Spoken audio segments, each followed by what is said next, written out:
মজা ফটো আহিছে hashtag 5 June hashtag বিশ্ব পরিবেশ দিবস হ্যাশট্যাগ ওয়ার্ল্ড এনভায়রনমেন্ট ডে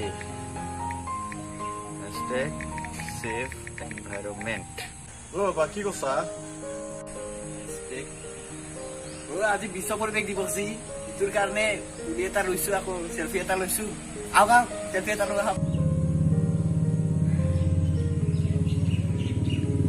আচ্ছা বাইদেউ এটা কথা সুধো বেয়া পাবা নেকি গছ পুলি ৰুলে চেলফি ল'ব লাগে নেকি নট নেচেচাৰী কিন্তু ফেচবুক আৰু ইনষ্টাগ্ৰামত আপডেট দিম বুলি ভাবিছো তেতিয়াহে মানুহে গম পাব যে মই গছ পুলি ৰুইছো তাকে ভাবছো তুমি দেখোন এনেকে গছ পুলি নোৰোৱা আজি ৰোৱা দেখিলো এটা কথা ভাবছো মইতো খেতিয়ে কৰো আৰু এনেকে সপ্তাহে সপ্তাহে আম পুলি কঁঠাল পুলি কিবা পুলি বিলাক ৰুয়ে থাকো দেখোন বাটে ঘাটে চাহ হ'বৰ কাৰণে মই দেখোন সপ্তাহে সপ্তাহে চেলফি উঠি দিব লাগিব ন তোমাৰ ফেচবুকতে দিম দিয়া হ'ব দা হয় না নহ'লে এটা কাম কৰবা মোৰ কাৰণে এটা খুলি দিবা এই ফেচবুক নে কি আপডেট দি দিব পাৰিম ন মানুহে তেতিয়াই গম পাব হয় না মই আজি আপোনাক এটা ফেচবুকৰ একাউণ্ট খুলি দিম আৰু মই চেলফি উঠিবৰ কাৰণে গছ পুলি নুৰুম